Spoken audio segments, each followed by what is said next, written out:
शहर इंडी के अंबेडकर सर्कल के करीब मौजूद व्यापारी ज्वेलर्स, जहां कई तरह के सोने के डिजाइन, बहुत सारे ज्वेलरी और चांदी के मटेरियल्स, केडियम और 916 हॉलमार्क के सोने और चांदी के गहने तैयार और ऑर्डर के मुताबिक बनकर मिलेंगे। तो जल्दी जाइए और व्यापारी ज्वेलर्स पर विजिट करें। अगर राब्ता करना चाहते हैं तो इस नंबर पर करें 9834153286 8123449532।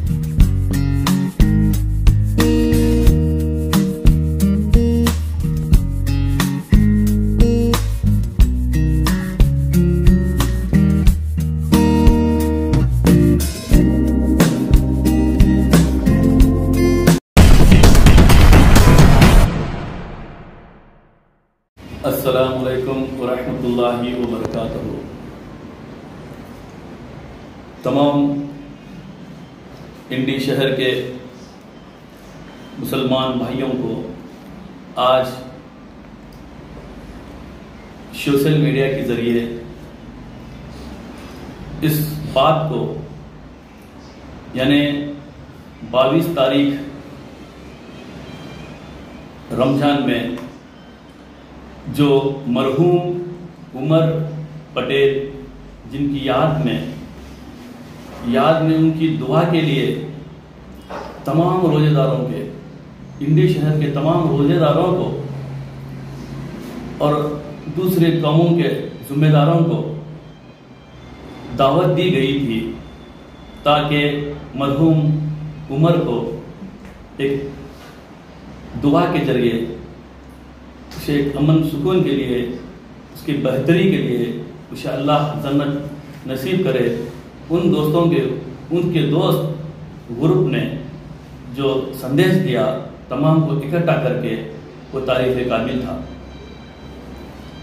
लेकिन उसमें चंद सियासतदान एक सियासत का उसमें मोड़ फैलाया, जिसके जरिए आज मुझे उस बात का खुलासा करने के लिए, उस सच्चाई को लोगों में बतलाने के लिए आज मुझे टुडे न्यूज़ के सामने लोगों तक पहुंचाना ज़रूरी समझकर मैं ये बात कहने जा रहा हूं। बराए मेहरबानी करके आप इसे गौर से सुने और समझें। मौजूदा हालात में समाज में इंतशार कौन डाल रहा है, समाज के अंदर फूटबंद कौन डाल रहा है, इसमें हमें अपनों से ही नुकसान नजर आ रहा है या बाहर से आप इसे ऑब्जर्व कर सकते हैं मेरे सुनने के बाद। भाइयों और बुजुर्गों, 22 तारीख की शाम में जब रोजा खोलने का वक्त, सब लोग को जमने का दावत पैगाम आया था, उस वक्त मैं असर नमाज पढ़कर उस गेट पर खड़ा जहां नौजवानों ने एक प्रोग्राम मुंतखब किया था, उनमें मैं भी शामिल हुआ था। वहाँ के जिम्मेदार मोहम्मद हुमनाबाद और हमारे बबली, रमजान वालीगर, ये तमाम नौजवान यहाँ पे इनके साथ जुड़े हुए तमाम ग्रुप के लोग थे। मुझे देखकर बहुत बहुत शुक्रिया। आप आए और रुकिए, साहब भी आ रहे हैं, तमाम पार्टी के लोग भी आ रहे हैं। इस बात का संदेश करके मुझे वहाँ पर रुकाया, हम भी वहाँ पर रुके।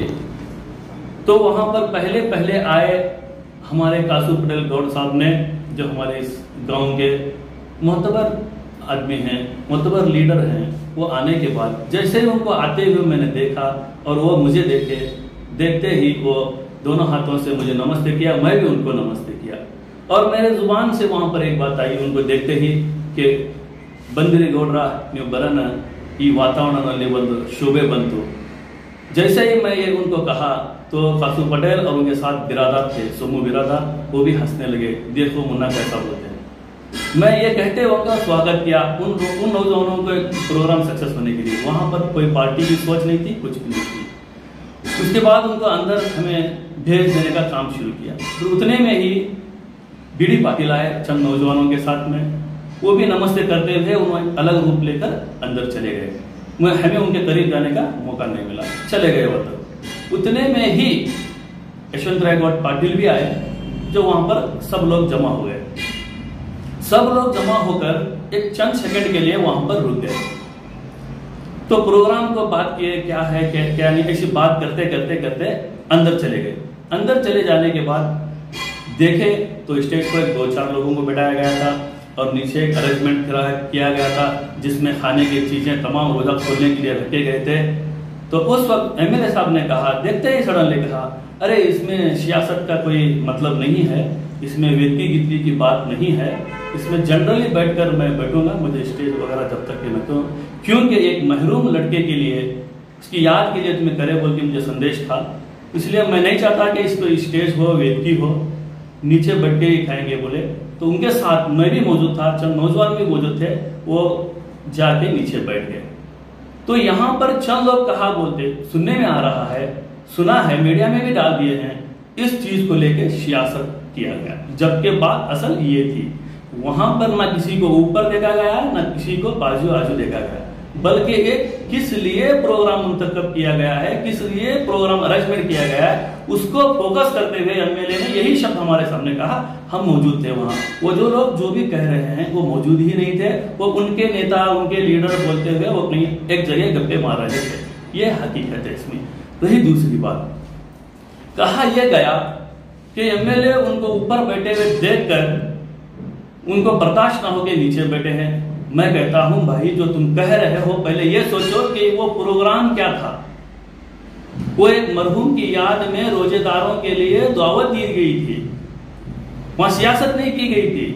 आप उसे सियासत का नक्शा देकर पूरे समाज में एक वातावरण क्रिएट कर दिए, जबकि वो अगर आप बेहतर होते तो वो हालात ही नहीं पैदा करना चाहिए था। क्योंकि जब तुम दीन की बात, इस्लाम की बात कर रहे हो, माशरे के अंदर फूट पैदा की बात कर रहे हो, मैं समझता हूं आज यशवंतराव पटेल ने हमें अच्छा संदेश दिया, एक अच्छा दिल में हमारे और दिल में जगह बनाई उन्होंने, क्योंकि उन्होंने ना नाम देखा ना शोहरत देखी, सामने वाला नाराज होता है ये नहीं देखा। ये नौजवान टीम जो बनाई है उनके साथ में आम आदमी की तरह बैठ जाऊं बोलकर जो बैठकर वहां पूरे प्रोग्राम को अंजाम दिए, अगर आप बोलने के जैसा अगर वो होते तो प्रोग्राम में अटेंड नहीं करते, वो चले जाते। ऐसा नहीं किया उन्होंने, अपनी जुबान से भी कहा ये सब क्यों ऐसा सियासत के जैसा करे तुम, जबकि एक महरूम लड़का था वो, उसकी याद में किए थे। हालांकि जहां पर हमारे एमएलए यशवंतराव बैठे थे वहां पर उस नौजवान जो इंतकाल हुआ है, वो नौजवान के नाना भी बैठे हुए थे बाजू में, हमारे शरीफ पटेल साहब। इन लोग को सबको लेके बैठे हुए हैं वो। ये अलग बात है कि मौलाना शाकिर साहब उनको बयान करना था, स्पीच करना था, तो बातें बदलाना था, वो स्टेज पर थे। ये अलग बात है कि वो स्टेज पर पहले आने की वजह से वो भी बैठे हुए थे। वो उनकी सोच और समझ थी। हमारे एमएलए की सोच और समझ उसके हद तक उनकी ये थी कि समाज के साथ बैठूं मैं, क्योंकि ये समाज मुझे कभी भी मेरे साथ चलता है। यहां ऊंच नीच की बात नहीं आई थी, हम भी थे उसमें, हमें भी अच्छा लग रहा था। लेकिन उसके बावजूद भी मुझे एक फोन आता है, जो लड़के लोग मुझे XYZ लड़के लोग मुझे फोन करते हैं, भैया हो सके तो एमएलए साहब को ऊपर बैठे तो अच्छा रहेगा। ये मुझे आता है कॉल, मैं इसलिए हर चीज सच्चाई बता रहा हूं, मैं मनगढ़ंत बातें नहीं बना रहा हूं। मैं जब मैं उनको जैसे ही उनका फोन हो जाता है तो मैं एमएलए साहब के करीब जाकर कान में कहता हूं, साहब चंद नौजवानों को ऐसा लग रहा है कि आप जानबूझ के नीचे बैठे, मुन्ना कोई कुछ भी समझे, लेकिन ये प्रोग्राम एक धार्मिक प्रोग्राम है, एक रमजान का महीना पवित्र है तुम्हारा, मैं लोगों के बीच में बैठा हूं, मैं डिसाइड किया हूं, अगर मैं आप यहाँ से उठूंगा तो फिर गलत लगेगा, और है तो आप बैठ जाओ, हमारी सोच हमारे साथ बोल के। ये मेरे मुझे खुद कहे हैं, मेरे कान में कहे, और मैं सब लोग देखे हुए भी है मेरे को बात करे। सो तो सच्चाई यह है मेरे भाइयों, यहाँ कोई सियासत नहीं हुई, और यहाँ ना किसी की तौहीन किया गया, और ना ही किसी लीडर को कमजोर समझा गया, ना किसी को कमतर समझा गया। और रही बात आलिम की, मौलाना शाकिर साहब का मैं तहे दिल से शुक्रिया अदा करता हूँ, उन्होंने बहुत बेहतरीन काम किया। वो जैसे ही हालात को जायजा करते हुए आकर सीधा जब सम्मान की बारी आई तो पहले शाकिर मौलाना एक समाज का ख्याल करते हुए, एमएलए का ख्याल करते हुए स्टेज से उतर कर नीचे आए। मैं तहे दिल से उनका शुक्रिया अदा इसलिए करता हूँ क्योंकि एक प्रतिनिधि को ही पहले गर्व देना पड़ता है, इसलिए वो आए नीचे। जब आए तो एमएलए साहब ने कहा, उनको भी कहा, नहीं इसमें सियासत मत करो, मैं सियासत ऐसे नहीं करना चाहता हूँ। 1 से 2 बार बोले, मौलाना समझकर सीधा स्टेज पर चले गए। अगर मौलाना से कुछ होता तो अपने स्पीच में बोल देते, नहीं बोले, क्योंकि वो बेहतर होता है उस वक्त जो भी चीज चल रही है उनके हिसाब से सही चलती होती रहती है। वहां पर नहीं बोलना ही एक इल्म वाले की, एक बेहतर लोगों की पहचान होती है, क्योंकि वहां जो भी डिस्टर्बेंस होता है वो पूरे समाज को घेरता है। अब आप ही सोचिए, जब आलिम कुछ नहीं कह रहा है, आलिम को पता चल रहा है कि ये एमएलए साहब के निगरानी में जो कर रहे हैं वो भी सही कर रहे हैं, ये लोग जो है उनके जगह पर सही है, ये जो इंतशार बिगाड़ा वो कौन है आप समझिए। आप भाइयों, वो जो नौजवान हैं, वो जो नौजवान बोलते हैं, कभी भी किसी भी वक्त लोगों के माइंड को डाइवर्ट करते हैं। इससे पहले भी ऐसा ही करके एक माजी एमएलए को इसी तरह उन्होंने इलेक्शन में एडवांसगिरी करके ही उनको गिराया। फिर इसी तरह एक इंडिपेंडेंट व्यक्ति को भी एडवांसगिरी करके ही गिराए। समाज का नाम ले लेकर कभी समाज के लोग इनके बातों में रहते ही नहीं, इनसे चर्चा करते ही नहीं। आपको ये प्रैक्टिकल हुआ है, कल 22 तारीख को आप तमाम लोगों को प्रैक्टिकल हुआ है इसकी सच्चाई क्या है। भाइयों, आज मुझे बड़ा अफसोस हो रहा है, ये लोग को सिर्फ ऐसे माहौल बनने के बाद ही इस्लाम क्यों याद आता है, दीन क्यों याद आता है, उल्मा क्यों याद आते हैं इनको, बाकी टाइम कहां रहते हैं ये लोग। ये बिल्कुल गलत है। मैं तमाम नौजवानों को और उस वक्त जो मेंटेन कर रहे थे उन नौजवानों को मैं कहता हूं कि भाइयों, तुम्हारे तरफ से कुछ नहीं निकला, तुम्हारे तरफ तुम खुद परेशान हो, मुझे ऐसा लग रहा है, और मैं खुद परेशान हूं ऐसा लग रहा है। जो करे हुए हैं मेहनत वो कहीं और है, जो कहां से आए ये लोग, क्या पेश करे ये प्रोग्राम का, ये समझ में नहीं आ रहा। जबकि वहां उमर मरहूम के लिए दुआ होना था, उमर मरहूम के मामले में जो नौजवान काम किए हैं उनकी तारीफ होनी चाहिए थी। ये लोग वैसी सूरत के अंदर स्टेज पे से उतरने के बाद जब दुआ होके नीचे उतरा जाता है, तब इन्होंने एक बर्थडे का प्रोग्राम बनाया जाता है इनकी तरफ से। ये जो नौजवान जो बयानात कर रहे हैं, जो मुसलमान की तौहीन को जो बता रहे हैं, भाइयों, रोजे के मौके पर, दुआओं के मौके पर, जहां पर अल्लाह दुआ मांगने का हुक्म दिया है, वहां पर इन्होंने फोटोग्राफी स्टार्ट की है। नाम ले लेके जबरदस्ती बुलाकर कलंडा खुरजूर खिलाया जा रहा है, फोटो काटा जा रहा है, बर्थडे की शक्ल में मनाया गया उस प्रोग्राम को। जबकि वो प्रोग्राम एक महरूम की याद में खाना खिलाया गया था पूरे रोजेदारों को, गाँव की शक्ल में, तमाम समाज को बुला के एक भाईचारा दिखाने के लिए नौजवान किए थे। वो नौजवान की भाईचारे को सियासत में तब्दील किए ये लोग। तुम्हें उनके ऊपर बहुत ध्यान से गौर करना चाहिए, वो नौजवान को जो माशरे को बिगाड़ रहे हैं, सियासत में तब्दील कर रहे हैं। भाइयों, आज पार्टी का ना ही सियासत नहीं कर रहा हूं मैं, सियासत में मैं इंडिपेंडेंट समाज की चाहत से मैं बोल रहा हूं करके बोल रहे हैं ये लोग, ये नौजवान। मैं कहता हूं सियासत हकीकत में जेडीएस वालों ने किया है। ये मैं प्रूफ के साथ कहता हूं, जेडीएस इतनी भयानक है हमें पता भी नहीं चल रहा है, गुमराह कर रहे हैं ये लोग। जब इनकी सियासत कहां थी, आज ये बोल रहे हैं सिद्धरामैया जी को और डीके शिव कुमार जी को संदेश दे रहे हैं, फिर कहते हैं सियासत नहीं करा। हालांकि सियासत नहीं कर रहे हैं, जुबान से निकल रहा है इनके, कह रहे हैं कि तुम दोनों अलर्ट रहो, ये व्यक्ति को टिकट मत दो। अरे भाई, ये व्यक्ति तो हमारे साथ कभी भी रहता है, कभी भी हमारे हक में फैसले किए हैं उन्होंने, हमें मालूम है। तुम हमारे इस पार्टी से रहे हो, यहाँ तुम्हारा दाल तुम्हारी गलत कामें नहीं चलने से तुम यहाँ से निकल के गए हो। भाई, मैं ये और एक बात बताऊं तमाम नौजवानों को, मैं और एक तुम्हें क्लियरिफिकेशन करना चाहता हूं। माशरे में जरूरी है हमें बताना, क्योंकि हमने हमारे यशवंत राय गौड़ पाटिल को नेता और एमएलए की नजर में माना है और तमाम समाज इनको माना है, इसमें कोई शक नहीं है। तमाम समाज इनको जीत कर लाया, कोई शक नहीं है, क्योंकि लाना ही लाना है हमें, किसी भी एक व्यक्ति को लाना ही लाना है हमें जो पसंद है वो हम उनको लाए हैं। एक बात। दूसरी बात मेरे भाइयों, रही जेडीएस की फ्रॉड माइंड की, इनकी जो समाजों को डैमेज करने वाली माइंड बताता हूं मैं आपको। ये लोग जेडीएस को बेहतर बनाने के लिए रूलिंग पार्टी को डैमेज कर रहे हैं, ये समझने की आपको जरूरत है। जब कुमारस्वामी अलायंस के अंदर जब सीएम बने, उस वक्त जमीर अहमद खान मिनिस्टर थे हमारे। मैं ये इसलिए बता रहा हूं कि उस वक्त इन लोग की इस्लाम, धर्म, दीन, इस मोहब्बत की, मुसलमानों की मोहब्बत कहां गई है, ये मैं तुमको बतलाने के लिए इस बात को दोहराना पड़ रहा है मुझे, क्योंकि उन्होंने सियासत नहीं बोलकर सियासत में तब्दील किया है इस बात को।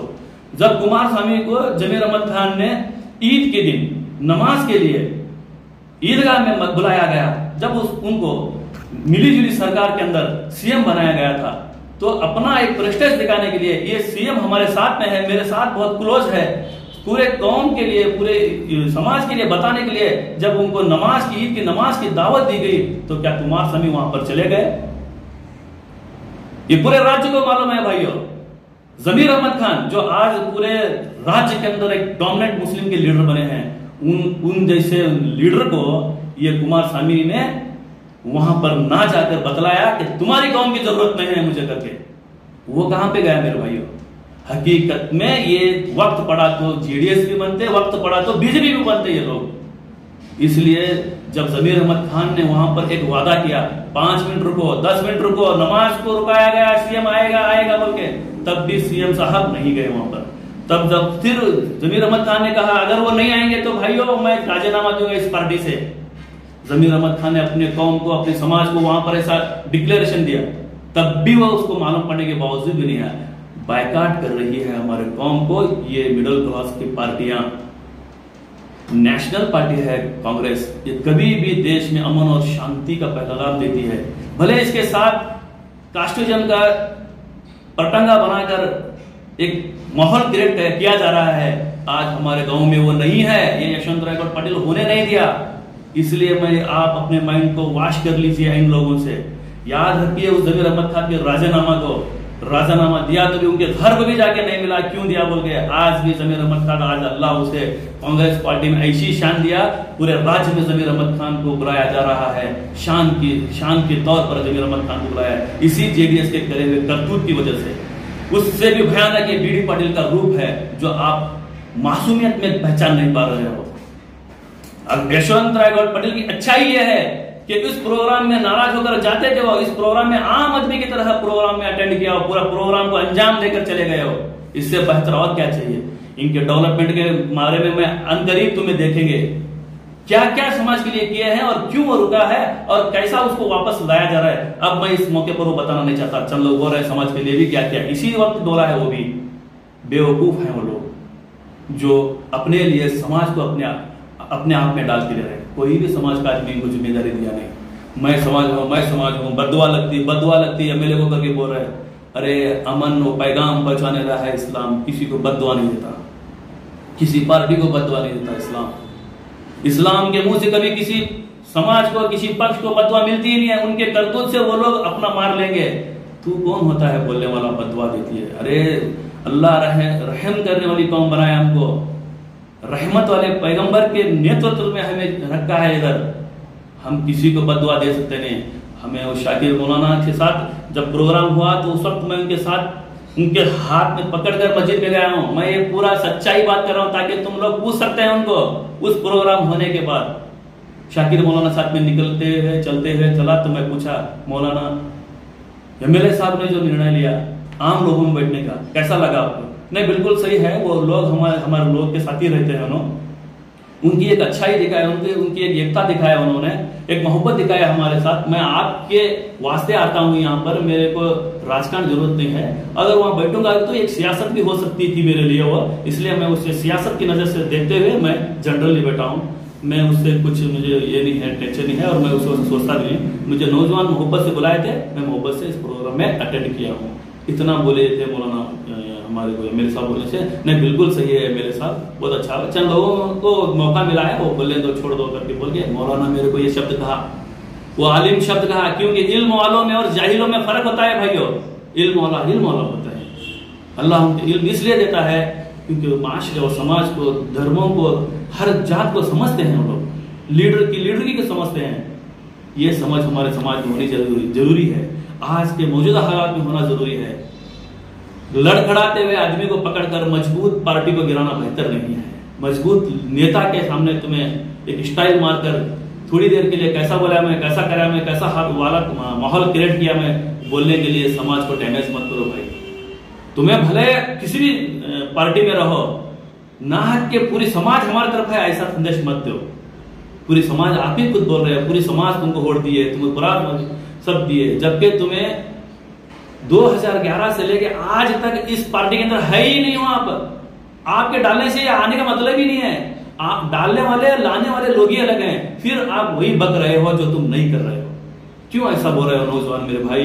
तुमको भी मैं एक संदेश देता हूं, भड़को मत ज्यादा, बात बोलकर हीरो मत बनो, समाज में जुड़कर बातें करो, समाज के अंदर राय मशवरा दो। उन नौजवानों को राय मशवरा दो जो नौजवान प्रोग्राम मेंटेन किए थे, उन लोग को भी गुमराह किए। वो लोग को भी पता नहीं है कौन कर रहे हैं, कौन बोल रहे हैं। तुम्हें जो भाषण दे रहे हो, तुम्हें सोशल मीडिया पर वायरल कर रहे हो, वो नौजवान परेशान है। हमें करे सो कार्यक्रम का चर्चा ही नहीं हो रही घर को। मैं शान से कहता हूँ नौजवानों को, ऐसे हालात में भी जाकर एमएलए से मुलाकात की उन्होंने, हमारे रमजान वालेकर, अशफाक कुकड़ी, ये सब चंद नौजवान मिलकर एमएलए को बोले साहब थोड़ा बहुत क्या भी मिस्टेक हुआ होगा, हमें अगर गलती हुई तो तुम्हें हमें क्षमा करो। हालांकि साहब ने बोले शायद मैं गलती किया, मैं समझ के ये करना चाहिए था। साहब ऐसा उनको रिप्लाई दिए, तुम उन नौजवानों को पूछ सकते हो जो कार्यक्रम में अटेंड किए थे। अब चंद नौजवान पार्टी से हो या अपनी सियासत बढ़ाने के लिए ऐसे हालात माशरे में अगर गड़बड़ करेंगे तो माशरे के लिए बेहतर नहीं है। मैं इसलिए इस बात को कह रहा हूं भाइयों कि इन चंद नौजवानों के, इन चंद बेवकूफ लड़कों के बातों को सुनकर किसी एक नेशनल पार्टी को और किसी एक डेवलपमेंट एमएलए को तुम मन में ठेस न लगा लो, क्योंकि सच्चाई मैं बयान किया हूं। आज भी मैं रोजे की हाल में हूं, मैं सच कह रहा हूं, उस वक्त मैं गवाह था। हो सकता है थोड़ी बहुत नाइंतेफाकी हुई होंगी, लेकिन असलियत ये है, इसलिए मैं बताना चाहिए था, मैं बताया हूं। और एक मौका मिलेगा इंशाल्लाह जिसमें हम पार्टी के हिसाब में भी इस बात को ऐलान करने वाले हैं, बयान करने वाले हैं, एमएलए साहब क्या किए हैं, क्या नहीं किए हैं, क्या करने वाले हैं और समाज के लिए कैसे हैं। हम सब मिलकर कन्नड़ स्पीच में भी बोलने वाले हैं। इसलिए मैं चाहता हूं कि वहां पर जो भी आए थे, बीजेपी हो, जेडीएस हो, कांग्रेस हो, वो पार्टी के हिसाब से नहीं बल्कि समाज के नौजवानों एकता दिखाने के लिए जो प्रोग्राम किया था उसको अंजाम देने के लिए आए थे। वो उनके हिसाब से वो लोग अंजाम दिए हैं। बस उस पर आप ऑब्जर्व करते हुए, ख्याल करते हुए समाज में जुड़ कर रहे, जहां जैसे हो वैसे समाज के लिए बेहतरी और अच्छाई करो। इन बेवकूफ और भड़क कर बात करने वाले, अपने आप को बेहतरीन लीडर हूं, मैं लीडर हूं बोलने के जैसे लोगों को न देखें। जो बेहतर है, जो बेहतर चल रहा है उस पर नजर रखते हुए समाज की बढ़ोतरी, एकताई और अच्छाई पर, दीन को संभालते हुए, इस्लाम को संभालते हुए अपना काम करते रहे।